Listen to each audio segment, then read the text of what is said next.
There's no way to figure these coyotes out. Impossible. I was in here this morning since before daylight, and I was calling out on that point down the other end of this pond. This is the big pond. I got a camera, and there's a dead moose down there, and there's been coyotes coming to it all year, but I can never get in there when they're at the bait. It's just because it's not cell cameras. There's no cell service here. Anyway, I got home last night from Bucktooth, New Brunswick. I was up there,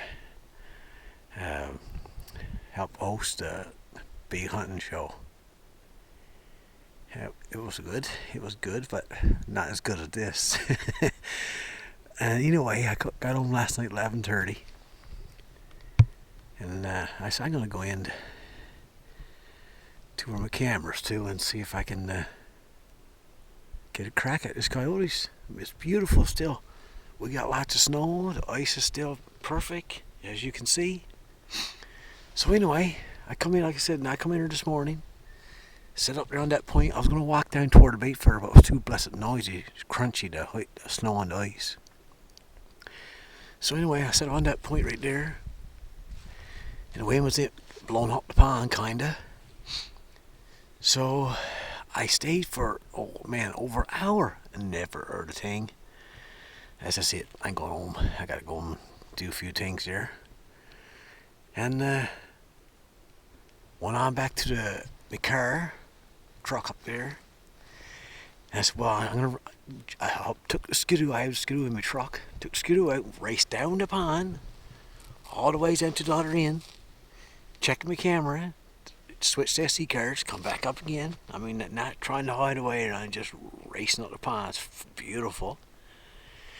When I got back to when I got to the truck, here come Jessica, my niece, waving her hand, like, "Sis, what in the world's going on?" When she's all, yeah, there's a coyote back the road just there, like 2 seconds ago. She said, "I can't believe you never seen this. You're on the road." So I said, I knew no point to go back to the road. She said, "You can look back and see where he was too." So anyway, I said, "I know, I'm going to race back." And where Jessica seen him was just in there. The highway travels along right there. So I raced back here again. There's no way I can get this work. I mean, that span of woods that's right there is only like no more than 200 yards, 250. I said, for sure he's going to hear me walking out across the pond again. So I come out here, snuck out to that point first. I was going to set up out there, and it was just too noisy, because I want to put the collar out to my left, kind of.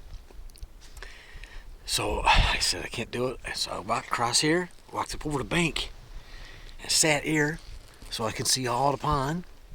And I can see to my right as well, because the wind is blowing that way. But when I took my camera out, I after taking my adapter off the bottom of the camera, and up to that show up in New Brunswick, I took the adapter off because I didn't have a tripod. So I just sat up here on the point, and I made a mistake. I shouldn't have sat with these stupid trees right on the point. I should have known better, because I always knew that the coyotes, whenever I seen sign, was out on that point, but I was thinking that they was going to come up this way because of the wind, I said, well, so I set my tripod up, just like that, and just sat my camera on the tripod without using an adapter. And I was just sitting there, I've been there for, I don't know, 15, 20 minutes, I suppose. Never heard a sound. Using rabbit distress, that's it. Just crying like a rabbit. And right in front of those trees, on the very point, here he come, out on the point. I said, well, my God, I can't film it. I can't film it. I said, well, forget it. I'm going to shoot him anyway. But when I put the gun up, these trees, it was more like this. The trees were right in the way. So I had to lean out on one stick. And he heard me, but he stood broadside there and just waited long enough. But I was leaning on one leg, and that wasn't easy. But anyway, it's only like, I don't know, 120 yards, I suppose. And crack. There he is. I'll zoom in and I'll show you.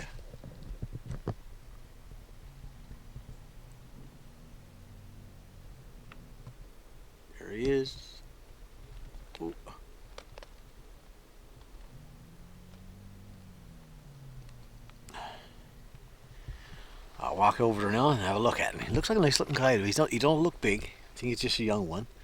But it's a coyote, number 6 of the year. Anyway, walk up to this coyote.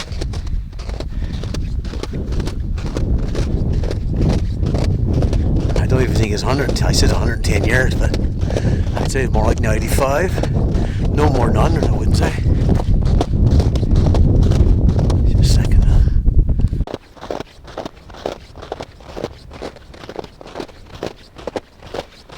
Unbelievable. I just can't believe. I mean, most times I said, nah, I wouldn't even go back and try because I didn't dream he would be here after I raced back and forth in this pond. You just don't know. There he is. Yeah, just a young one. Just look what the, I don't know if you can see it in the camera. These, one of the, what's it called? VMAX, I guess I'm using. It's only a 204 32 grain. The bullet struck him there, and there's stuff splattered all the way out across here. I can't believe it. Wow. More there. Must be one crazy impact. Look how far I'm from the coyote. And there's, I guess I gotta say it, there's flesh and fur all the way out here.